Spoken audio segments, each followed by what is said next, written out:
and welcome to Zero to Hero, Session 12, Arduino Programming, Part 5, Control Statements.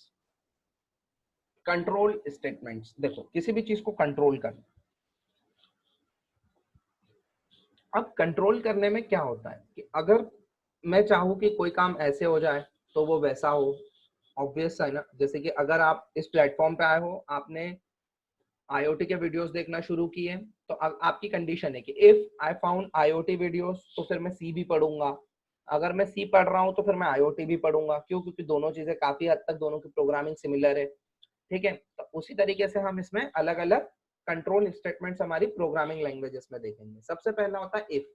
तो if में क्या होता है कि अगर कोई काम हो रहा है, तो वो उसके जो भी उसके बॉडी में होगा उसको क्या करेगा, एग्जीक्यूट कर देगा, अदरवाइज प्रोग्राम को क्लोज कर देगा या फिर नेक्स्ट स्टेप पे पहुंचा देगा। ठीक है, जैसे कि इफ, देखो ये इफ का एग्जांपल देखो कि a का वैल्यू कितना है 5, b का वैल्यू है 9। ये देखो ग्लोबल वेरिएबल डिक्लेयर किया है।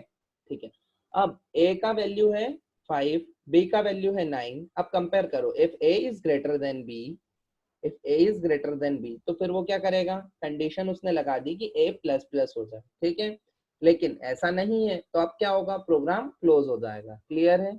अब check the Boolean condition, if a is greater than b and b is not equal to 0। देखो इस सिचुएशन का कोई मतलब नहीं बनता है एंड ऑपरेटर का। क्यों? क्योंकि a ग्रेटर देन b तो है ही नहीं, लेकिन दोनों सही होना चाहिए, तभी इफ आपका आगे बढ़ेगा। तो इस चीज का कोई सेंस नहीं निकलेगा, तो ये प्रोग्राम बिना कोई आउटपुट दिए ही अपने को क्लोज हो जाएगा। अब इफ और एल्स, मतलब अगर ये हुआ तो ठीक है, नहीं हुआ तो ये कर देना। समझ में आया? देखो जैसे फिर से इसी एग्जांपल पर आओ। अब इसने क्या बोला कि if a is greater than b, मतलब 5 9 से बड़ा हो। नहीं है, तो नहीं है तो क्या करेगा कि b minus equals to a। तो b minus equals to a का क्या मतलब था कि b is equal to b minus a। ठीक है, तो b इक्वल्स टू 4, यह आपका आउटपुट हो गया। ठीक है, इसी तरीके से हर क्वेश्चन को आप लोगों को कर करके देखना है। ठीक है, अब इफ एल्स इफ, अब कई सारे इफ कई सारे एल्स ऐसे बोल लो। जैसे कि सबसे पहली कंडीशन देखो कि पहली कंडीशन आपने टेस्ट एक्सपेरिमेंट 1 किया, अगर ये ट्रू है तो पहला इफ जो है वो पूरा रन हो जाएगा। अगर ये ट्रू नहीं है तो ये एल्स में जाएगा, और फिर एल्स में एक और इफ बैठा है, तो उस इफ को ये चेक करेगा कि अगर वो ट्रू है तो कंडीशन एग्जीक्यूट हो जाएगी और प्रोग्राम एंड हो जाएगा। नहीं है तो फिर वो अगले एल्स में जाएगा, वहां पर चेक करेगा कि कंडीशन ट्रू है या फॉल्स है। अगर फॉल्स है तो फिर वो एक और स्टेटमेंट फॉलो करेगा और फिर प्रोग्राम एंड होगा। ठीक है, अब देखो इफ एल्स इफ, तो अब वॉइड लूप में आए अपन फिर से भैया, a equals to, b equals to और c इक्वल्स टू, तीन अलग अलग वैल्यूज हैं।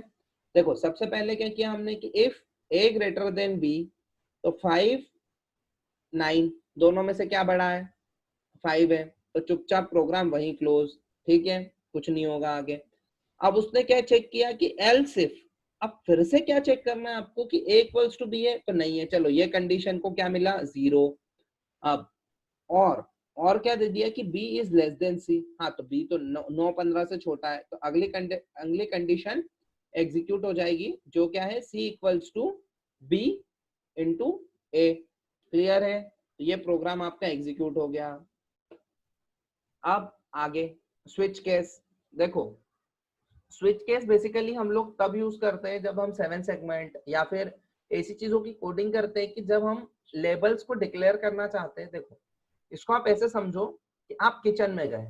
ठीक है, अब आप किचन में गए और आपको बोल दिया गया कि आप यहाँ ऐसे खड़े हो, आप अभी दाल बना रहे हो, अब स्विच कर लो चावल बनाने पे, फिर आप स्विच कर लो रोटी बनाने पे। मतलब आपको रोटी बनाने का कोड जो है वो आपके अंदर फीड कर दिया गया है, चावल बनाने का कोड आपके अंदर फीड कर दिया गया है, दाल बनाने का कोड आपके अंदर फीड कर दिया गया है। तो अब आपने क्या किया, रोटी चावल दाल, जब भी आपको जो चीज मैं बोलूंगा तो मैंने डिक्लेयर कर दिया कि switch A, switch B, switch C.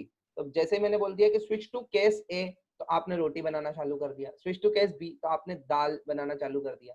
Switch to case सी, तो आपने चावल बनाना चालू कर दिया, काइंड ऑफ। ठीक है, ये होता है स्विच केस स्टेटमेंट। देखो ये दिख रहा है, स्विच केस, केस 1 किया खत्म, केस 2 किया खत्म, केस 3 किया खत्म। क्लियर है?